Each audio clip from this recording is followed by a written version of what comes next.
Because I have to do it myself. I know it's not. From tanks as limousines to highly trained sniper teams and men in suits ready to jump in front of bullets, the ways that Donald Trump's bodyguards are protecting him now, after what happened last July, are insane now. Let's take a look at just what they're doing to keep the most powerful man in America safe. How much protection does Trump need? Before becoming the 45th president of the United States, Donald Trump gave Hillary Clinton and the Democrats a run for their money. He wasn't a politician, but he was still someone just as, if not more, important. We all knew Donald Trump as the TV personality on his show. Excuse me, where's the lobby? Down the hall and to the left. The Apprentice with the famous tagline, "You're fired." But aside from that, he was one of the most successful businessmen in the country, with a wide range of investments from real estate, marketing, and other ventures. Donald Trump became a reputable mogul before becoming the world's most powerful man. And you don't get that big without making a few enemies, so Trump is no stranger to being surrounded by bodyguards and following strict and specific protocols for his safety. Although he had light security, it was never none of the sophisticated stuff he's used to now. The hiring of his longtime bodyguard, Keith Schiller, was a result of Trump feeling that his bodyguard didn't give the impression that Trump was heavily protected, and since then, Schiller has been a longtime bodyguard of Trump, and given the lack of headlines Trump has had concerning his security, it is apparent that Schiller did a pretty amazing job. But the moment that Trump decided he was going to run for office, he signed up for buffer security. What was Trump's security like when he was president?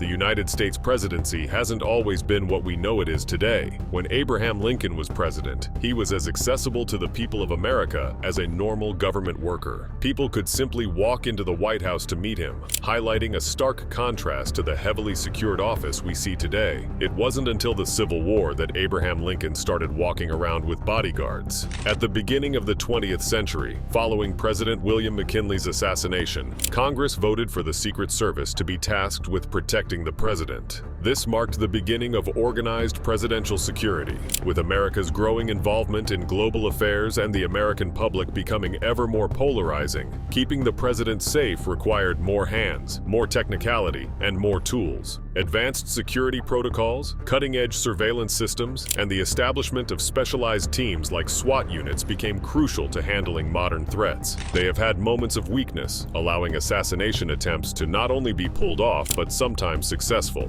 I got you, sir. I got you. Let me get my shoes. Hold on, your head is bloody. But this has only reinforced their commitment to getting their job right, and that's what has gotten us to where we are now. The Secret Service is tasked with protecting the lives of the first family, the president, his wife, and their children over the age of 16. Even after serving as president, you are still protected by the Secret Service. This has been the order of the day, and since 1965, when Congress enacted the Former President Act. That means Barack Obama, Jimmy Carter, George Bush, Bill Clinton, and Joe Biden will still have federal agents protecting them when he steps down. Although they wouldn't have the level of security that a sitting president has, it still makes them very hard to get to. That's why the Secret Service has an annual budget that runs far above $3 billion, which sounds like a lot, but when you see what they used it for, you might even think they need a bigger budget. Several teams are working in coordination to make sure that President Trump is safe. You might recognize the PPD, the Presidential Protective Division. These are the Secret Service's immediate line of defense for the president. They are the men in suits and shades who look like they are always on their phones. They always appear in a group of not less than 5. The more of them you see, the more you know that the president is in a high-risk location. They are both Trump's first line of defense and his last line, depending on how you look at it and where a threat is coming from. Not only are they trained martial artists, but they carry concealed weapons and are ready to jump into action. They are ready to die for Trump. They are always at alert and ready to spring into action when need be. Because when there's been a compromise, one of the most common practices they do is form a human shield around the president. So if there's a bullet meant for Trump, it has to go past 8 grown men who weigh at least over 180 pounds each. But things hardly ever get to that point, or at least that's the goal. And given how much planning goes into keeping Trump safe, it rarely does. And it's the job of the preparation and assessment team to make sure that happens. You see, there is nowhere that Trump goes that hasn't been checked out by the Secret Service team. Everything about a venue, from architecture, layouts, exits, and so on, are considered.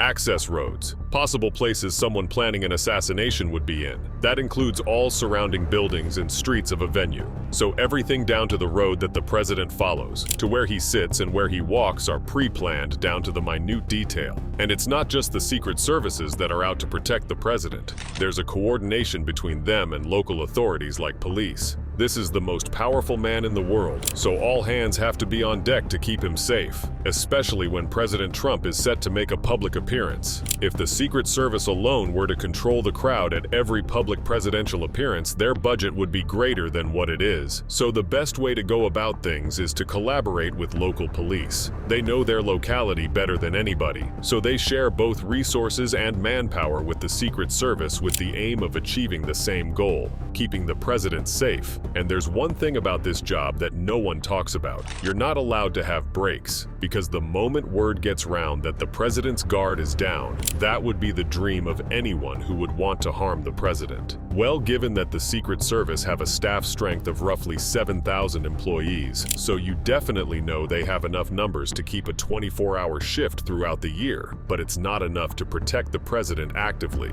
The best way to stop a threat is to prevent it, and this is something that the Secret Service knows. That's why the Secret Service team has an intelligence division to hunt for people who have a digital footprint suggesting that they are likely to have intent on harming Donald Trump. Social media posts are the most notable digital footprints to have. So once they are noticed, the Secret Service uses IP addresses.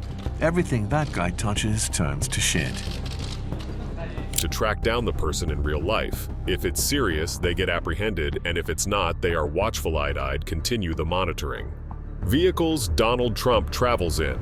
But there comes a time when Donald Trump gets monitored so closely that he has even complained about it, and that's when he's traveling or moving about. It's easier to protect Donald Trump when he's seated somewhere, but on the move, it's an entirely different ballgame. Do you know how obvious a presidential motorcade is easy to spot? It sticks out more than a sore thumb. The Secret Service coordinates with state, local, and federal authorities in determining the composition of a presidential motorcade. Often, how well-equipped the local force is determines how many vehicles are involved. At the virtual center of a presidential motorcade is the presidential limo, which carries the president, a few Secret Service agents, and other high-ranking dignitaries or family members.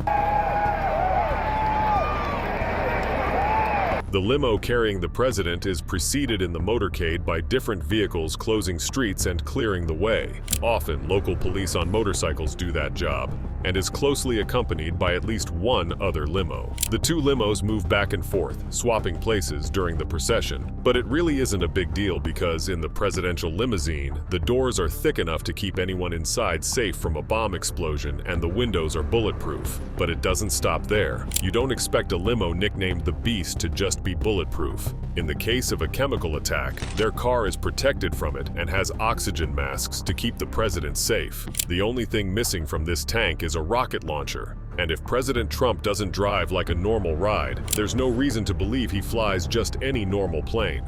Our might restored, and the unwavering conviction. Because that's one thing Air Force One is not, a normal plane. Air Force One is a prominent symbol of the United States in general, and the office of the presidency in particular. Whenever the president travels overseas or across the country, he takes his high-tech deluxe jumbo jet with him. As soon as the president steps aboard an Air Force plane, that plane is referred to as Air Force One by the crew and all air traffic controllers, in order to avoid confusion with any other planes in the area. If the president rides on an Army aircraft, that aircraft is Army One, and whenever he boards his specialized helicopter, that craft is Marine One. Civilians generally refer to the physical plane itself as Air Force One, because Air Force One is actually just a Boeing 747-200B, and there are actually two of such presidential aircraft, so when one is in service, the other is in a hangar somewhere else. The two planes have the same general structure as a normal Boeing 747-200B and similar capabilities. They are almost as tall as a 6-story building, and they're as long as a city block. Each has 4 General Electric CF680C2B1 jet engines, which provide 56,700 pounds of thrust. The top speed is between 630 and 700 miles per hour, and the highest altitude it can reach is 45,100 feet. Each plane carries 53,611 gallons of fuel and weighs 833,000 pounds fully loaded for a long-range mission. With a full tank, the plane can fly halfway around the world. Although Air Force One shares the same model as a commercial plane, the modifications on it make it distinct and fit for the most powerful man in the world. The onboard electronics include about 238 miles of wiring, twice the amount you'd find in a normal 747. Heavy shielding is tough enough to protect the wiring and crucial electronics from the electromagnetic pulse associated with a nuclear blast. The Air Force is heavily fortified, but that doesn't mean it has machine guns pointing out of its sides. It relies more on defensive mechanisms to keep the president safe. It's designed to withstand an air attack. Among other things, the plane is outfitted with electronic countermeasures to jam enemy radar. The plane can also eject flares to throw heat-seeking missiles off course. And here's another thing about Air Force One.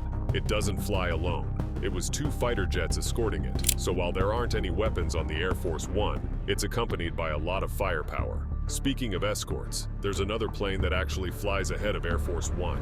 In advance of every Air Force One flight, the Air Force crew sends C-141 Starlifter cargo carrier planes, toting the president's motorcade to the destination. This collection of bulletproof limousines and vans loaded with weaponry keeps the president safe on the ground. That's right, the beast follows President Trump everywhere he goes. Even on foreign land, Trump is safest in his own beast and not some other vehicle a foreign leader would give to him. And even on foreign soil, the Secret Service follow him and carry out the same logistics they would if he was still in the United States.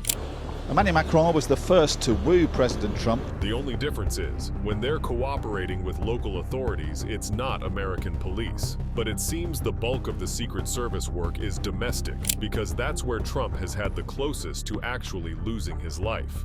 Trump's closest encounters with assassins. During a rally for Donald Trump during his last bid for the presidency, someone was out to harm Donald Trump. Michael Sanford, a 20-year-old Brit originally from Dorking, attempted to grab the service pistol of a Las Vegas Metropolitan Police officer who was at the scene providing security for the event. He failed to get the gun and was later arrested, and Sanford claimed that he had wished to kill Trump to prevent him from being elected as president. Sanford was sentenced to 12 months and 1 day behind bars, and was released after serving 11 months, then deported back to the UK. There were many notable attempts on Trump's life, inside Madison Square Garden, as the president-elect Donald Trump, including a botched attempt to intercept his motorcade, and we all know presidents are targets for politically motivated crimes, but we haven't seen this level of repetitive threats since Ronald Reagan's days. But the attempt on Trump's life that was the closest and most cynical attempt happened in July of 2024. Crook's attack was not the result of a last-minute meltdown. He had method and purpose. Law enforcement officials said that Crooks fired from the elevated roof of a shed outside of the security perimeter on Saturday, around 500 feet from where Trump was speaking. The FBI believes Crooks, who had bomb-making materials in the car he drove to the rally, acted alone. Investigators have found no threatening comments on social media accounts or ideological positions that could help explain what led him to target Trump. A local police officer encountered Crooks before he fired toward Mr. Trump. Not long before shots rang out, rally-goers noticed a man climbing to the top of a roof of a nearby building and warned local law enforcement, according to 2 law enforcement officials. One officer climbed to the roof and encountered Crooks, who pointed his rifle at the officer. The officer retreated down the ladder, and Crooks quickly took a shot toward Trump, and that's when the Secret Service counter-snipers shot him, said the officials who spoke to the AP on condition of anonymity. He used an AR-15 type semi-automatic rifle in the attack, according to law enforcement. On Sunday, multiple law enforcement sources have it on record that the AR-15 found next to Crooks's body had been purchased legally by his father, Matthew. Meanwhile, Trump said he was saved from death because he turned from the crowd to look at a screen displaying a chart he was referring to in his speech. But what's more harrowing is who the shooter was. Crooks lived in the Pittsburgh suburb of Bethel Park, located around 35 miles south of where Trump was holding his rally in Butler County. He was a bright student who didn't have a history of being radicalized, although he was bullied and was a bit of a loner, but no one could tell that he was troubled enough to attempt to take the life of a former US president. But while Trump supporters saw this as a reason to support him in his display of strength and resilience, there was one question that everybody wanted the answer to. How did the Secret Service let this happen? Although standard procedure was followed following the firing of the bullets with Trump being evacuated, the threat being identified and neutralized, what remains a solid fact is that this should never have happened. The shooter, Crooks, did make contact with law enforcement before carrying out the attack. The building he climbed and took the shot from was not carefully scouted and taken into consideration by the Secret Service team. It turns out that the Secret Service simply believed that the building was too far out to be considered a place of possible threat, and the communication between them and the local authorities were not in sync, because the special sniper team would only have considered the building a point to check out if they were notified by the local authorities, which never happened. But one thing that's key to note is that when this incident happened, Donald Trump was not a sitting president, so he didn't have the security detail that he had from 2016 to 2020. But the incident caused Congress to increase the security protection that presidential and vice presidential candidates had. And after that terrible incident in Pittsburgh, the Secret Service had another chance to redeem themselves. Take a look at what happened.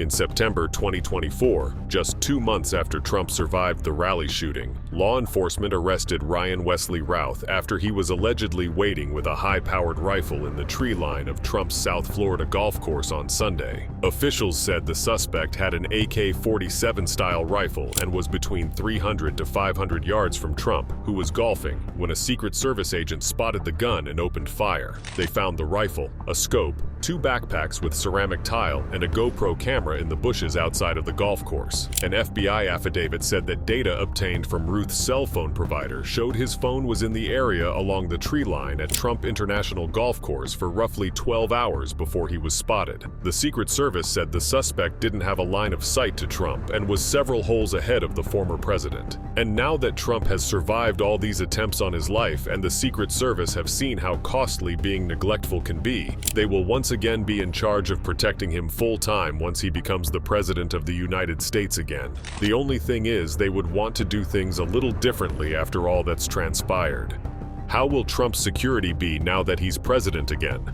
Security at Mar-a-Lago has already ramped up since the election. The Secret Service has increased its footprint around the residence and private club, and now deploys robot dogs capable of surveillance and detecting explosive material. Meanwhile, the U.S. Coast Guard patrols the nearby waterways. Trump's return to the White House comes amid a strained relationship with top brass at the Secret Service following his near assassination in July. Morale within the agency has plummeted, according to former and current officials, after a hectic campaign season that stretched the agency thin, requiring hours of overtime and reassignments for scores of agents. But a major focus of that the Secret Service wants to implement are its preventive measures, because another compromise like the one at the rally is the last thing they want. They are fully aware that assailants are becoming more covert with their operations, with hackers being employed to infiltrate communication between Trump and his inner circle. So tight measures such as personal changing phone numbers ever so often are being employed. What further complicates things is that global powers have spies and espionage agents on American soil who are there for no other purpose than to keep a close eye and get as close as they can to Donald Trump. Previous presidents didn't have to worry for their safety as much as Trump. So this puts even more pressure on the Secret Service. Unwelcome guests have been a security issue before at Mar-a-Lago. Since July, a Chinese national has been arrested multiple times for trying to get onto the property. Yet there's only so much they can do to ratchet up security there. Already the Secret Service budget has gone up and legislation regarding their scope of operation has changed since the assassination attempts. So there's no telling what would still need to change in the course of Trump's presidency. If there's anything that recent events have shown, is that protecting the President of the United States is going to be a lot harder than it has ever been. But the Secret Service are not the type to back away from a fight. Which new tactic of theirs seems surprising to to you? And do you think anyone trying to get to Donald Trump within the next 4 years will succeed? Let us know your thoughts in the comment section. And if you think presidential or celebrities figures like Trump are the only one with bodyguards, you might be surprised to see that the pastors in this video that pops on the screen are also heavily protected. Check it out and join the conversation on what people are saying.